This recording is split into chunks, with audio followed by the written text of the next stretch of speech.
Bumili ka ng condominium unit. Sa brochure, maganda ang mga pangako.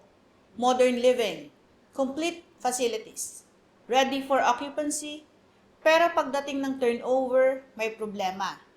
May leak, may cracks, may damaged flooring, may unfinished portions, may facilities na ipinangako pero hindi pala na-deliver.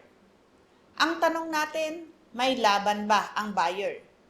Ito ang pinaliwanag ng Supreme Court sa kasong Bank of the Philippine Islands as successor in interest of BPI Investment Corporation versus ALS Management and Development Corporation.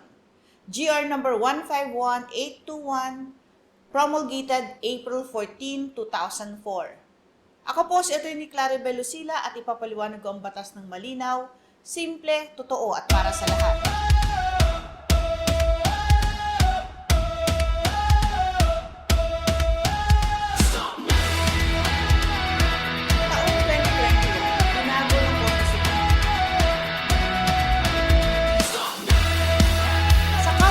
Ang ALS Management and Development Corporation ay bumili ng isang condominium unit sa The Twin Towers Condominium sa Makati. Ang unit ay Unit E-4A, may sukat na 271 square meters at kasama ang parking stalls.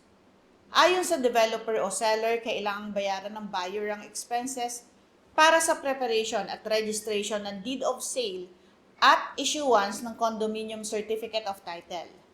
Dahil dito, nagsampa ang BPI Investment Corporation ng complaint for sum of money laban sa ALS para maningil ng registration expenses. Pero lumaban ng ALS. Ayon sa buyer, may valid reason kung bakit hindi nito binayaran ang claim ng seller. Dahil ang condominium unit na biniling to ay may defects and deficiencies. Ayon sa buyer, umasa ito sa brochures at sales materials ng seller. Sa mga materials na ito, may representations tungkol sa features, facilities, at quality ng condominium unit. Halimbawa, may representations tungkol sa modern conveniences, intercom system, closed-circuit TV monitor, toilets with baths, bar, balcony, and other unit features. Pero nang ma-deliver ang unit sa kanila, maraming problema. May damaged aluminum doors and windows. May cracked, miscut, or misaligned kitchen counter materials. May unpainted partitions. Mayroong hindi na-installed na items. May toilets na walang tiles. May rainwater leaks at may iba pang deficiencies. Kaya ang buyer ay nag-counterclaim at hiniling na ipakorrect ang defects and deficiencies sa condominium unit. Dito pumasok ang isang mahalagang legal point.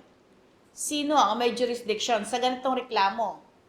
Sinabi ng Supreme Court na ang claim ng buyer for correction of defects or deficiencies and damages falls under the jurisdiction of the HLURB because it involves specific performance and claims by a condominium unit buyer against the project owner or developer under Presidential Decree No. 957 and Presidential Decree No. 1344.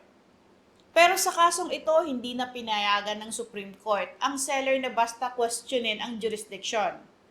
Dahil matagal itong hinayaan na umusad ang kaso sa regular court, nakilahok ito sa trial at saka lamang itinaas ang issue ng jurisdiction, matapos magkaroon ng unfavorable judgment. Ayon sa Supreme Court, bawal ang ganitong inconsistent position. Hindi pwedeng sumugal sa judgment ng court at kapag natalo, saka sasabihin na wala itong jurisdiction. Ito ang doctrine of estoppel by laches. Isa pa sa kontrobersya na sinagot ng Supreme Court ay ang tungkol sa nilalaman ng brochures sa pagbebenta ng condominium. Binding ba ang representations sa brochure? Sinabi ng Supreme Court na under Section 19 ng PD 957, ang brochure and sales propaganda materials may form part of the sales warranties. Ibig sabihin, hindi pwedeng basta sabihin ng developer na advertising lang iyon at hindi dapat asahan ng buyer. Kung may specific features and amenities na ipinangako sa brochure, maaari itong maging part of the warranty. Sa kasong ito, sinabi ng court na ang general disclaimer sa brochure ay maaaring mag-apply sa broad promotional statements tulad ng general idea or concept ng project. Pero hindi ito dapat gamitin para takasan ng specific features and amenities na ipinangako sa buyer. Kaya kung may promise na closed-circuit TV monitor, intercom system, facilities or features sa unit, hindi ito dapat baliwalain. Dahil nabigo ang seller na i-deliver ang ilang promised features, nagkaroon ng breach of warranties and representations. Pero mahalaga nating linawin, hindi lahat ng claim ng buyer ay ini-award ng Supreme Court. Sinusuri pa rin ng court kung alin ang proven at alin ang speculative. Una, kinikilala ng korte na may defects ang condominium unit. May testimony, may inspection report, may commissioner's report at may documents from the lessee showing problems during the lease period. Dahil dito, pinanatili ng court ang order na ipakorek ng seller ang proven defects and deficiencies. Pero may ilang awards na dinilit ang Supreme Court.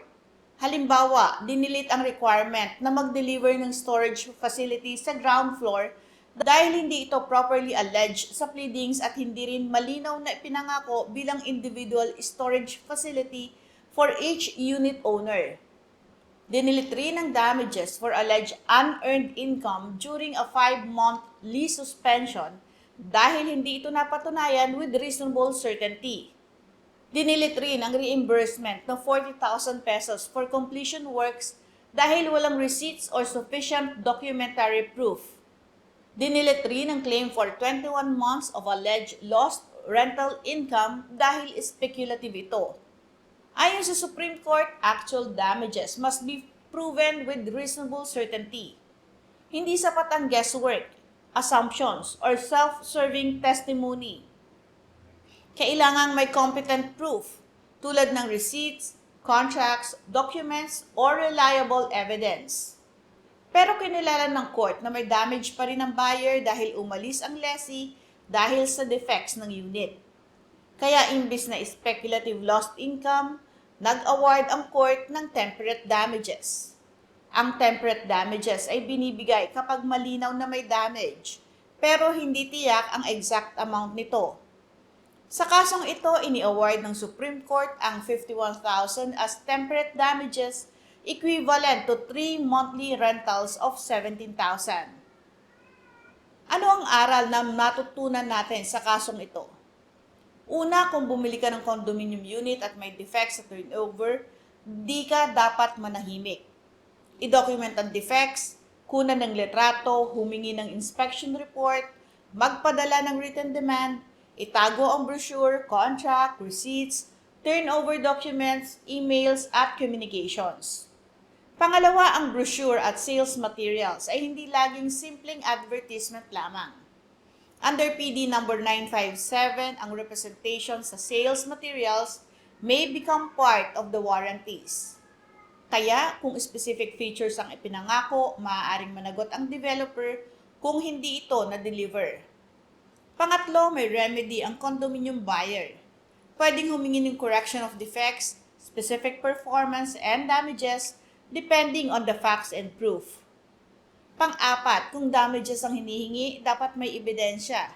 Hindi sapat ang hula, hindi sapat ang sana kumita ako.